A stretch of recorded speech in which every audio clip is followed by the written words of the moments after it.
Hello and welcome to Preeti PCS. इस video में हम देखने वाले हैं क्लास 10th के एनसीईआरटी का लेसन 2। लेसन का नाम क्या है? नेशनलिज्म इन इंडिया, यानी भारत में किस तरह से राष्ट्रवाद आता है। ये जो नेशनलिज्म की फीलिंग्स है कि हमारे अंदर जो भी कॉलोनी हम लोग बन गए हैं और ब्रिटिशर्स के अंदर हैं, हमें अपना जीवन हमें अपना लाइफ जो है बहुत मुश्किल से काट रहे हैं, तो किस तरह से हम इसको हटाएं और हम एक डेमोक्रेटिक कंट्री बने, एक फ्रीडम कंट्री बने।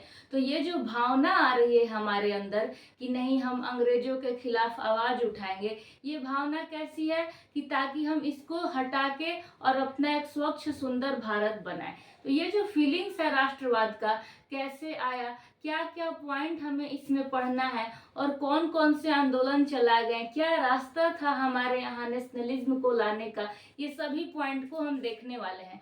तो सबसे पहले वीडियो को स्किप नहीं करना है, वीडियो पूरा देखना है।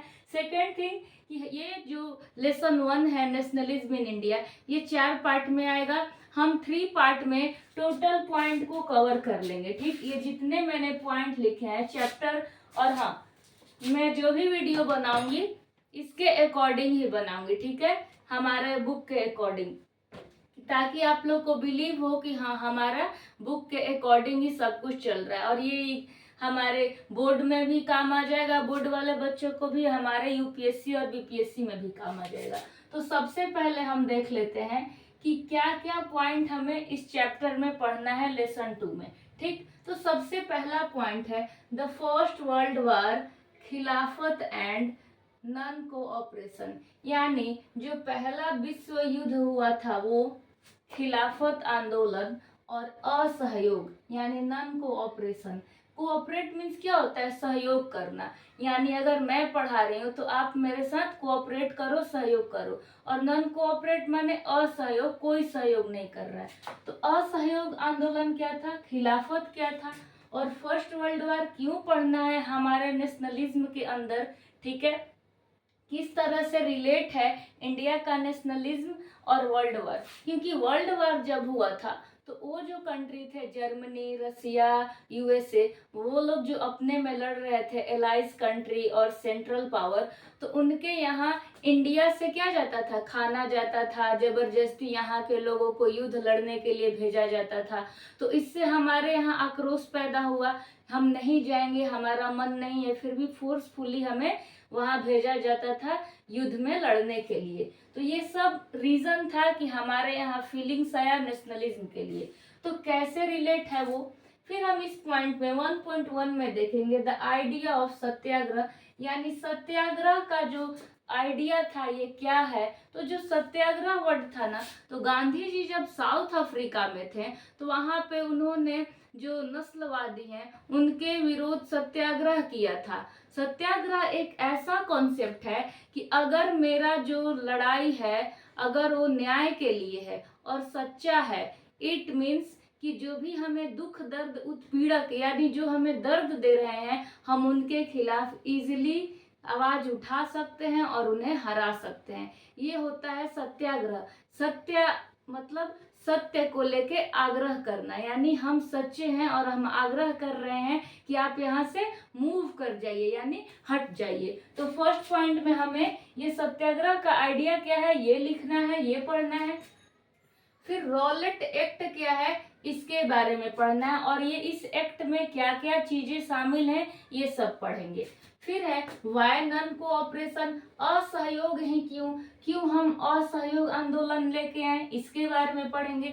हमारा जो 2 पार्ट है, लेसन 2 का जो सेकेंड पार्ट है वो है differing strands with in the movement, यानी ये जितने भी मूवमेंट हुए, आंदोलन हुए, उसमें अलग अलग स्ट्रैंड्स थे, ठीक। उसमें कौन कौन से थे, अलग अलग थे में the movement in the town, यानी एक जो था मूवमेंट वो शहरों में चला, ठीक। 2.2 में क्या हुआ, rebellion in the country side, यानी कि ग्रामीण इलाकों में आंदोलन, ठीक, शहरी इलाकों में, ग्रामीण इलाकों में। Third part Swaraj in the plantation, यानी कि प्लांटेशन मीन्स क्या होता है, बागान। बागान एरिया, जो असम के जो बागान में काम करते थे वहां के मजदूरों के लिए भी जो स्वराज चाहिए था। स्व मीन्स स्वयं, राज मीन्स यानी हमारे अपने ही देश का कोई राजा हो और स्वराज करे, यानी हमें स्वराज चाहिए। ठीक है, तो बागानी के लोगों के लिए यानी हमें जो मूवमेंट है कहाँ कहाँ, शहरी क्षेत्र में, ग्रामीण क्षेत्र में, और जो भी बागानी मजदूर थे उनके लिए। Got it. हमारा थर्ड पॉइंट क्या है, टुवार्ड्स सिविल डिसओबीडियंस, यानी कि सविनय अवज्ञा की ओर। टुवार्ड्स माने की ओर बढ़े, यानी हम सविनय अवज्ञा आंदोलन के द्वारा आगे बढ़ेंगे। इसमें हम क्या क्या करेंगे सविनय अवज्ञा आंदोलन में, तो सिविल डिसओबीडियंस में द सॉल्ट मार्च, यानी वो जो हमारा नमक वाला हुआ था, नमक आंदोलन जो मार्च में घटना हुआ था, सॉल्ट मार्च के बाद हमें इसी में पढ़ना है द सिविल डिसओबीडियंस मूवमेंट, यानी सविनय अवज्ञा आंदोलन। फिर हमें पढ़ना है how participants so the movement. So means क्या होता है, बीज को बोना या लेके आना, यानी जितने भी सत्याग्रही थे, पार्टिसिपेंट्स मीन्स यानी जो जो इस सत्याग्रह, जो जो इस सविनय अवज्ञा आंदोलन में भाग ले रहे थे, उन्होंने किस तरह से इसमें भाग लिया और किस तरह से इसको बोया, और उसका फाइनल रिजल्ट ये हुआ कि इंडिया जो है आजाद हो गया। ठीक, किस तरह से लाएं इस आंदोलन को। फिर हमें पढ़ना है the limits of civil disobedience.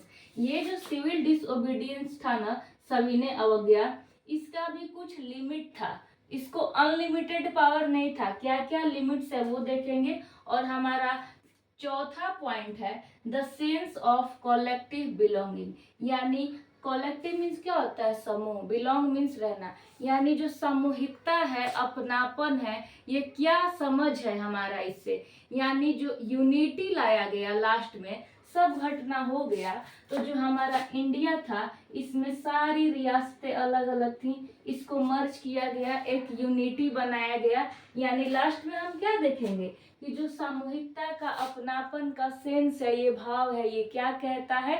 ठीक, और किस तरह से हम एक इंडिया बने, हमें लास्ट में ये पढ़ना है। और हमारा फिफ्थ पॉइंट क्या है, कंक्लूजन, यानी निष्कर्ष क्या है, क्या क्या कंक्लूजन पॉइंट है। तो वीडियो 4 पार्ट में आएगा, तो अभी इसी पार्ट में, ये तो हमारा थोड़ा सा इंट्रो हो गया चैप्टर के बारे में, तो फर्स्ट पार्ट में हम पढ़ेंगे सिर्फ ये हिस्सा।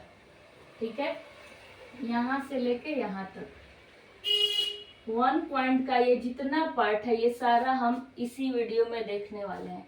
हमारा सेकेंड पार्ट में आ जाएगा differing standard with in the movement, यहाँ तक, स्वराज तक।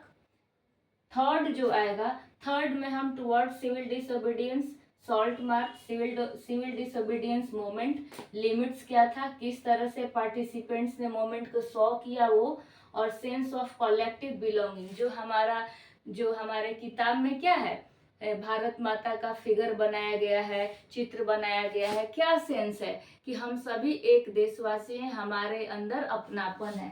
तो ये 3 पार्ट में टोटल कंप्लीट हो जाएगा। थर्ड पार्ट में 3, 4 और कंक्लूजन आएगा। फर्स्ट पार्ट में ये, सेकंड पार्ट में ये, थर्ड में 3, 4 और 5, ये 3 पॉइंट आएंगे। और जो हमारा चौथा लेक्चर होगा वो होगा MCQ पार्ट। अब इस चैप्टर से रिलेटेड एटलीस्ट 25 प्लस क्वेश्चन बनेंगे या 30 प्लस MCQ बनेगा, क्योंकि बहुत सारे फैक्ट हैं। अब अपने देश को आज़ादी दिलाने के लिए क्या क्या चीज़ किया गया, वो सारे इम्पोर्टेंट फैक्ट हमारे लिए ज़रूरी है। तो हम पार्ट 4 में सारा टोटल MCQ कर लेंगे। और जितने इम्पोर्टेंट डेट्स हैं मैं बुक में देख लेती हूँ, और इस एरिया में जितने इम्पोर्टेंट डेट्स जो गांधी जी आए 1915 में, 1917 से लेके किस तरह से आज़ादी हुआ और 1947 तक की कहानी क्या थी, सारा जितना इम्पोर्टेंट डेट है वो सब हम लोग याद करने वाले हैं।